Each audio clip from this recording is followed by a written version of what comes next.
Здравствуйте! В эфире «Настоящее время». В Вашингтонской студии Александр Панов. Наташа Мозговая ушла в отпуск. Давайте пожелаем ей хорошего отдыха. Главное в программе сегодня.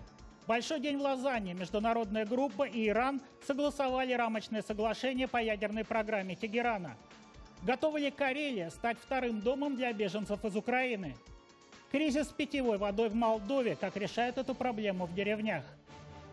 Главная международная новость. В Лозанне международная группа 5+1 и Иран достигли компромисса по основным пунктам соглашения о будущем ядерной программы Тегерана. Большой день, так назвал окончание переговоров, длившихся с 26 марта, госсекретарь США Джон Керри. Сделан решающий шаг, заявила Федерико Могерини, верховный представитель ЕС по иностранным делам. Все санкции с Ирана могут быть сняты. Но, как говорят, дьявол в деталях. А детали будут отражены в окончательном соглашении, которое должно быть достигнуто к концу июня.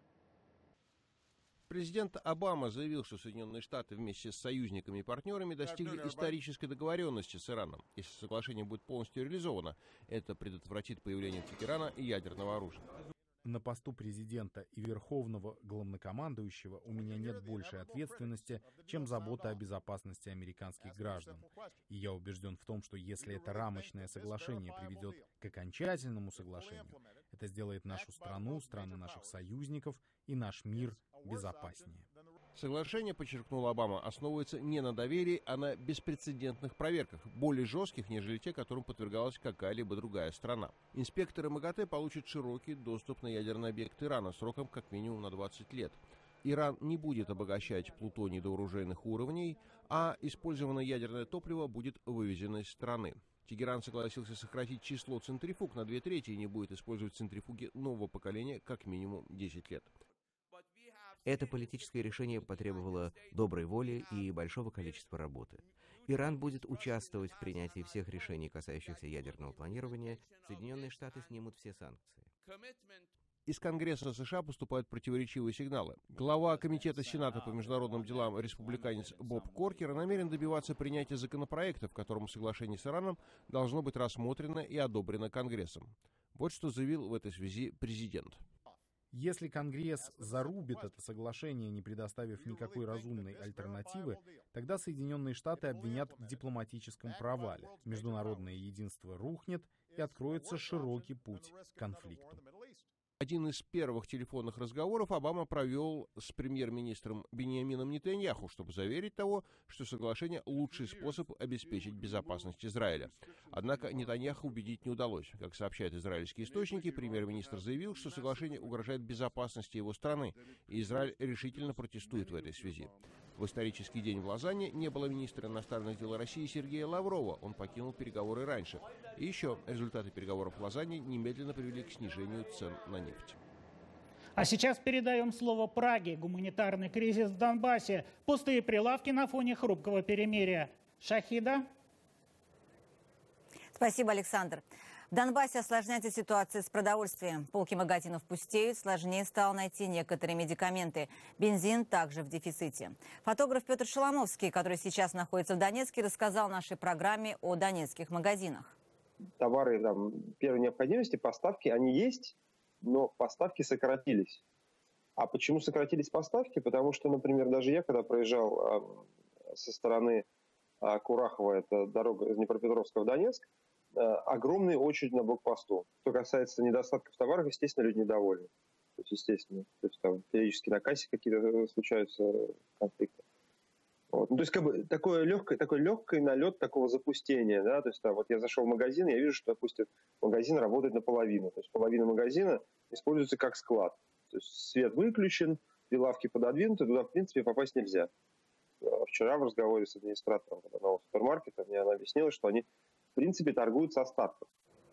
Многие жители Донбасса, спасаясь от боевых действий, выехали в Россию. Но из-за тяжелой экономической ситуации в стране у беженцев возникают трудности с размещением и трудоустройством.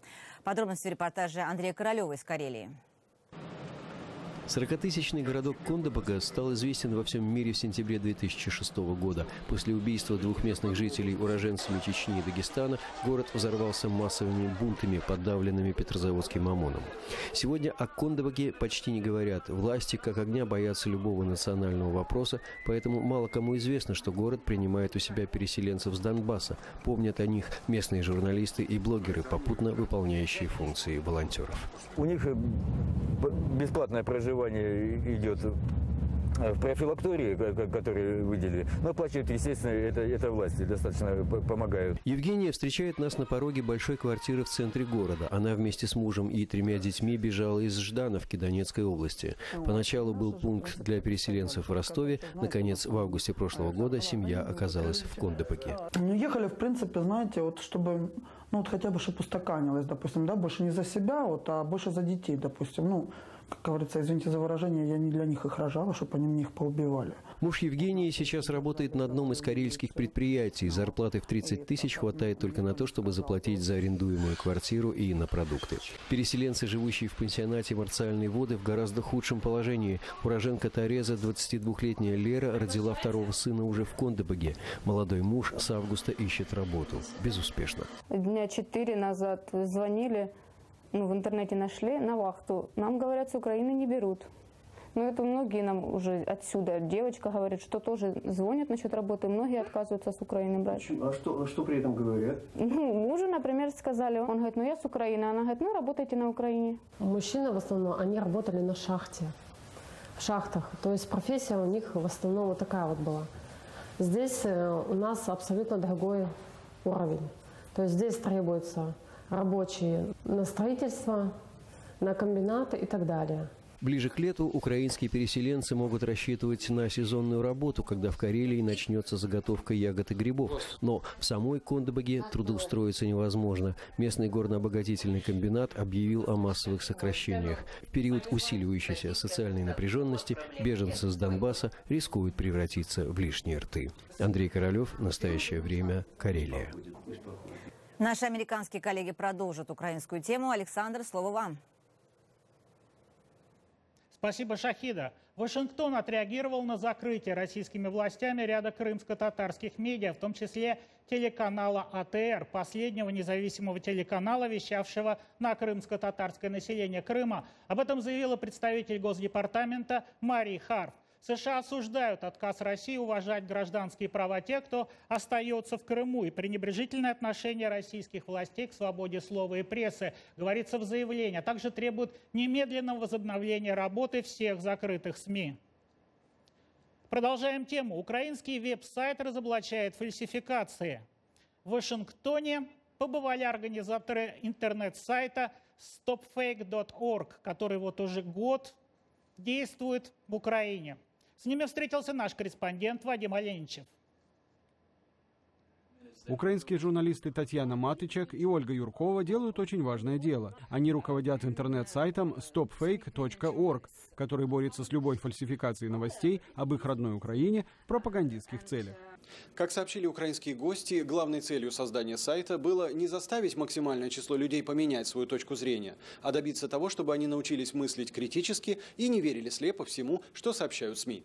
StopFake был запущен 2 марта 2014, то есть чуть более года назад.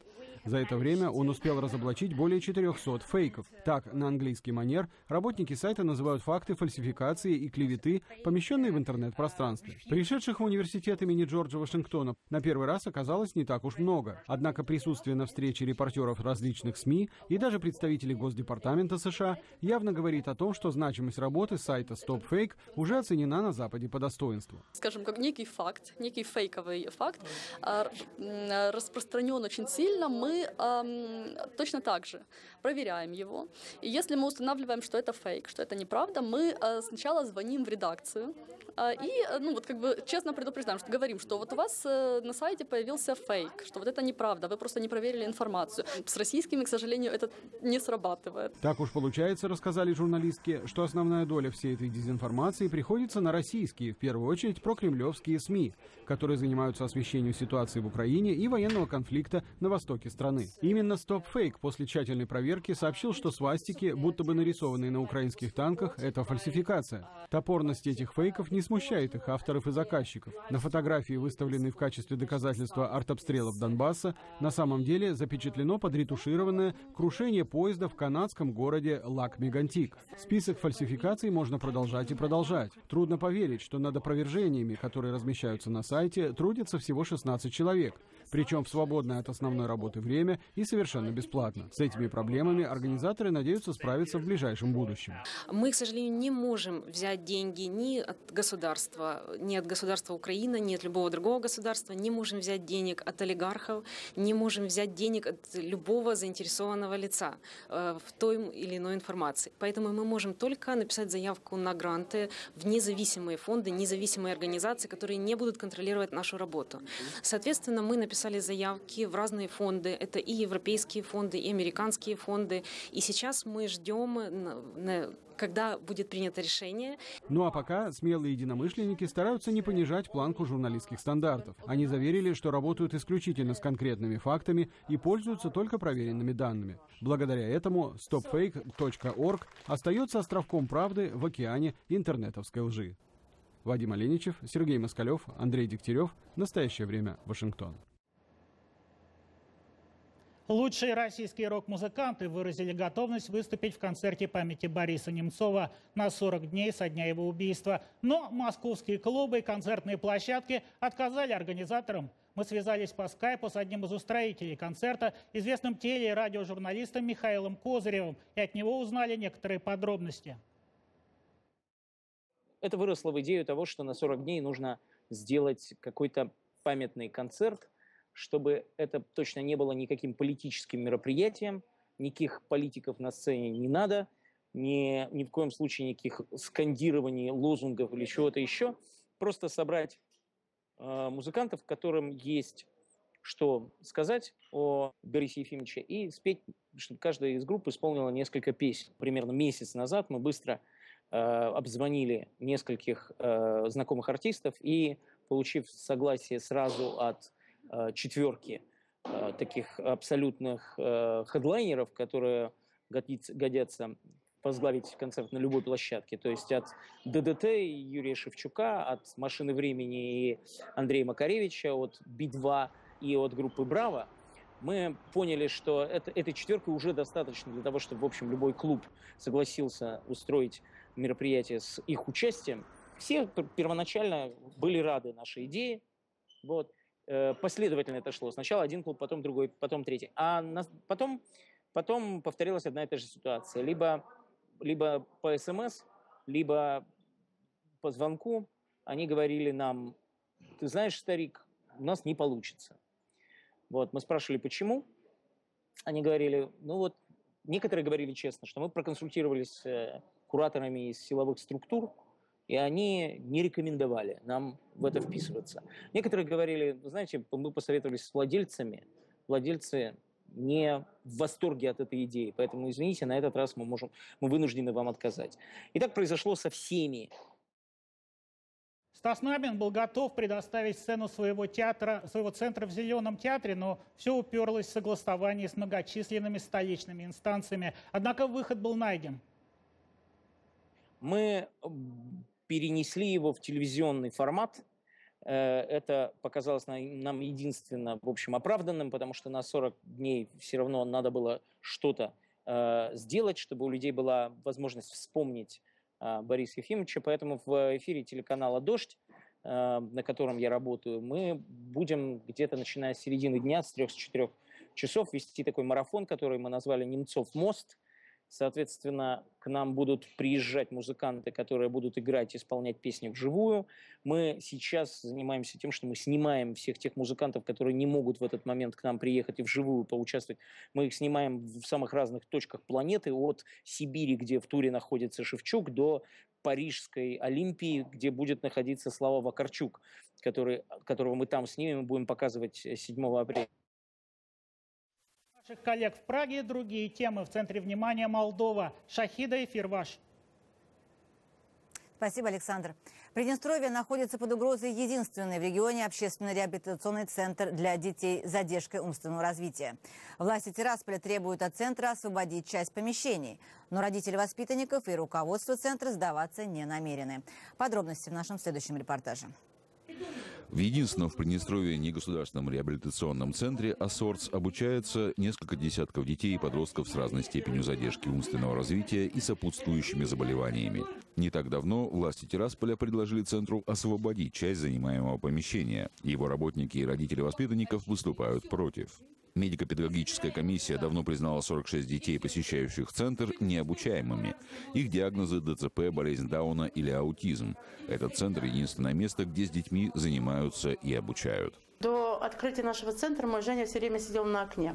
Все время он сидел на окне и смотрел на улицу, на проходящих людей. И вот если вы обратили внимание, в городе, если кто-то сидит, какой-то ребенок сидит на окне, смотрит через окно, это обязательно ребенок-инвалид. Эта организация занимается такими благими делами, как сплочает детей-инвалидов, обучает их, проводит социализацию детей. И сегодня в этот момент детей хотят поставить на колени, хотят у них забрать помещение, забрать тот досуг, который они сейчас проводят. На мой взгляд, это кощунство, это неприемлемо в наших условиях при такой республике. Никогда не мог подумать, что власти города могут так поступить над такими детьми. Тем, кому удалось выйти из домашнего заточения и попасть на реабилитацию, теперь также придется несладко. Будучи общественной организацией, центр исправно платил все налоги. Обязанность оплачивать коммунальные услуги с 2003 года взяло на себя государство. Однако признать центр ни государственным, ни муниципальным учреждением администрация Тирасполя до сих пор не может. Я не знаю, ни слов, ни выражений нет. Это отбирать у детей те помещения, в которых они нуждаются. Это я вообще не понимаю. Они вот так будут здесь сидеть в одном здании, в одной комнате. Все вот наших 25 человек, которые посещают на сегодняшний день наш центр. Им ни отдыха не будет, ничего. Они же не смогут усидеть целыми днями на одних только стульях. Им надо двигаться, заниматься на тренажерах. И этого они будут лишены. Мы очень будем, я не знаю, всеми силами будем бороться, чтобы как-то оставили это помещение нам, и чтобы дети имели куда приходить. Знаете, есть хорошая поговорка. Статус государства определяет отношение к таким именно людям, которые больше обездолены, чем-то они ущемлены. И вот, наверное, государство хочет показать свою компетентность в этом вопросе. Да, это план нашего помещения, то, что у нас есть сейчас в наличии. И вот, как знали, что это будет, вот это наш вход, вот так вот у нас забирают. Вот, это все забирают. То есть, в смысле, как забирают? Вот это все нам дают. А вот это все уже будет не наше. Родители и руководство организации, это порядка 20 человек, понимают, что в случае освобождения части занимаемого помещения некоторых работников придется уволить, а количество воспитанников сократить. Многие родители в таком случае будут вынуждены оставить работу и ухаживать за больными детьми дома. Качество питьевой воды – одна из главных проблем в Молдове. Более половины населения страны потребляет неочищенную воду из колодцев. Наши коллеги отправились в одно из молдавских сел. Село Трушены. 20 километров от столицы Молдовы, Кишинева. Трушены далеко не самое бедное и не самое маленькое село. Здесь живет около 10 тысяч человек. Однако централизованной системы водоснабжения в Трушенах нет. Условия в селе не самые комфортные, но, похоже, жители уже привыкли. А как же вы моетесь? Как? Как все. В тазике или в летнем душе на улице, когда тепло. Узнав, что мы снимаем репортаж о качестве воды, один из местных жителей охотно ведет нас в верхнюю часть села. Мы упираемся в ничем не огороженную мусорную свалку. Через нее и протекает вода. Вся эта вода стекается сверху. Сейчас вы, как увидите, что там происходит, возьметесь за голову. Так и живут люди. Фильтры или тем более покупную бутилированную воду здесь себе мало кто может позволить. Этот мужчина живет здесь с самого рождения. Все эти годы источник воды один – колодцы. В свои 50 лет он жалуется на проблемы со здоровьем, но не считает, что причиной этому плохая вода. Вода хорошая, мы пьем ее и еду на ней готовим. Другие жители более скептически относятся к качеству воды. Пробу специалисты не брали уже давно. Может, в ней и есть нитраты, но проверок никто не делал, кто там знает. По данным молдавского Минздрава, вода почти во всех колодцах страны содержит нитраты. А исследования Академии наук показали, что 20% случаев заболевания гепатитом и желудочно-кишечными болезнями – следствие именно плохого качества воды. Из тех же колодцев поят скот и лошадей. Однако местные жители знают свой рецепт долголетия. Я вообще думаю, что лучше пить вино, а не воду. Дарья Кудрявцева, «Настоящее время».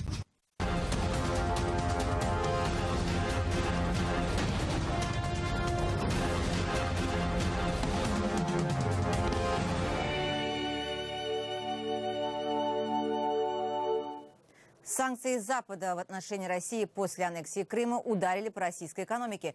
Покупательная способность россиян упала. Екатерина Кочкина об этом подробнее.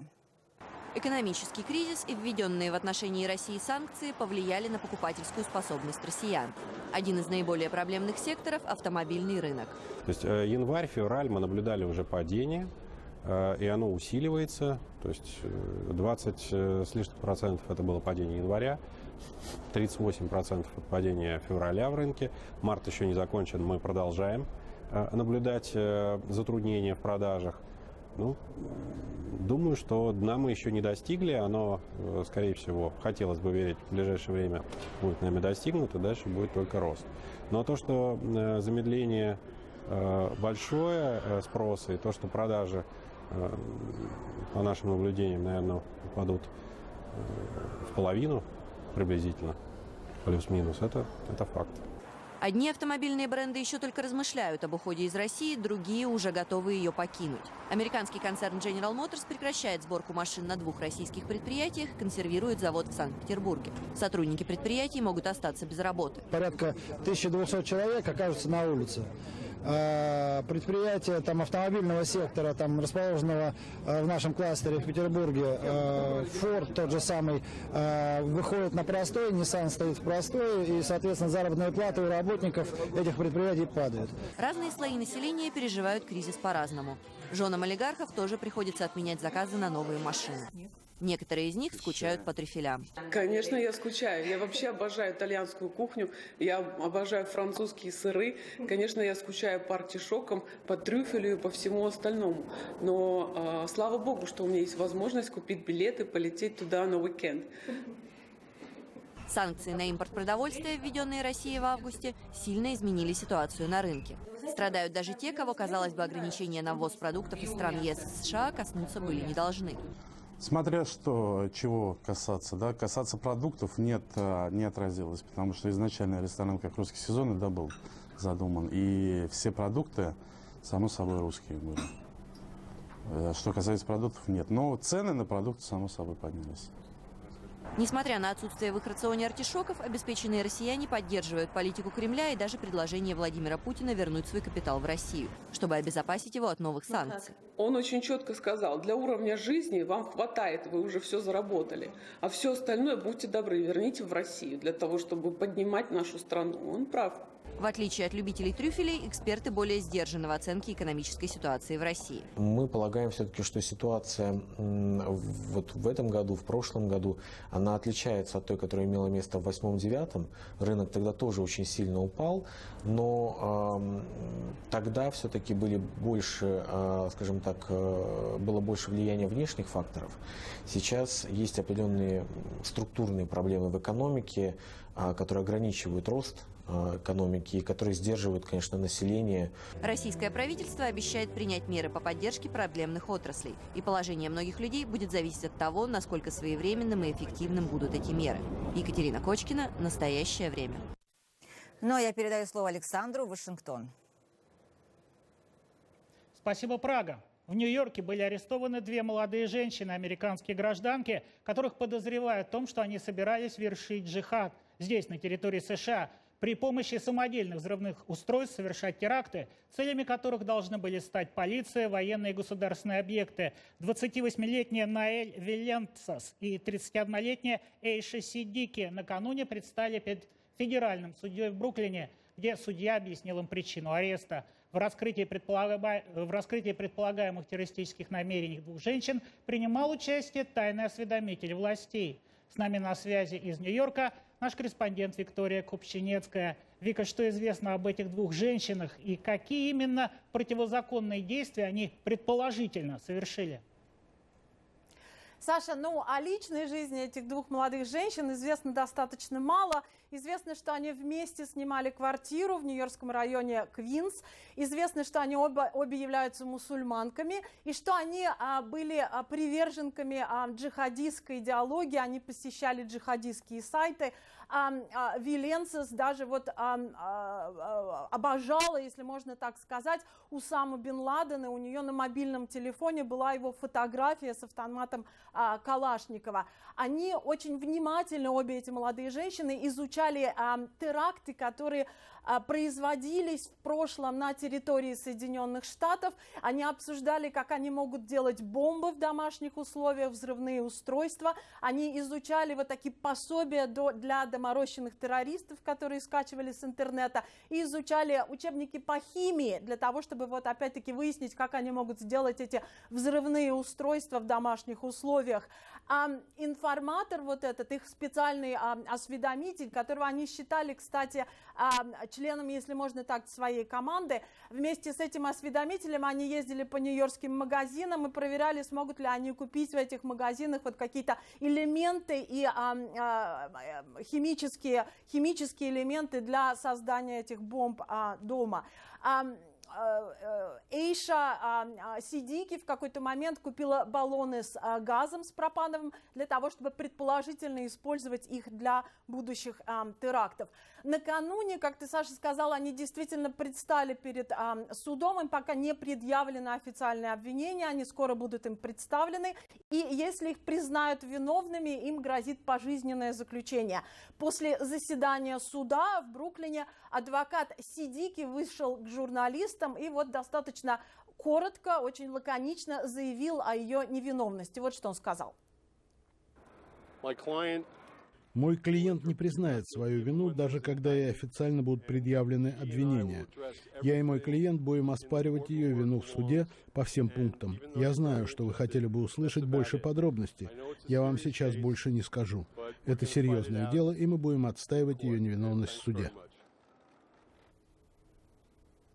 Нужно отметить, что это далеко не первый случай, когда американских граждан в Америке арестовывают по подозрению в том, что они или хотят поехать и воевать на стороне исламского государства, или собираются оказывать исламскому государству поддержку здесь, в Соединенных Штатах. В прошлом месяце, в марте, было арестовано несколько человек, и в феврале, вот мы в эфире «Настоящего времени» рассказывали, что здесь, в Нью-Йорке, были арестованы 3 жителя Бруклина, граждане Узбекистана и Казахстана, которые уже буквально купили билет в Турцию для того, чтобы потом из Турции переправиться в Сирию и присоединиться к ИГИЛу. И следует здесь еще отметить, что ИГИЛ вот на своих пропагандистских сайтах, которые читают вот такие, в основном молодые люди, которые, видимо, разочарованы окружающим им их обществом, а вот на своих пропагандистских сайтах в последнее время ИГИЛ особенно направляет свою пропаганду на западных женщин, которые живут в Великобритании, во Франции, в Соединенных Штатах.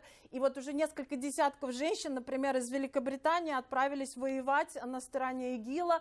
Там из них создаются специальные отряды, и они с особым рвением защищают постулаты шариата на оккупированных ИГИЛом территориях. Саша. Спасибо, наш корреспондент Виктория Купчинецкая. Будем следить за этим процессом вместе с остальной Америкой.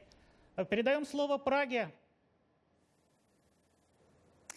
Мы благодарим коллег в Вашингтоне, всех наших зрителей. Смотрите нас в эфире национальных телеканалов. Я Шахида Якуб. Всего доброго, до свидания.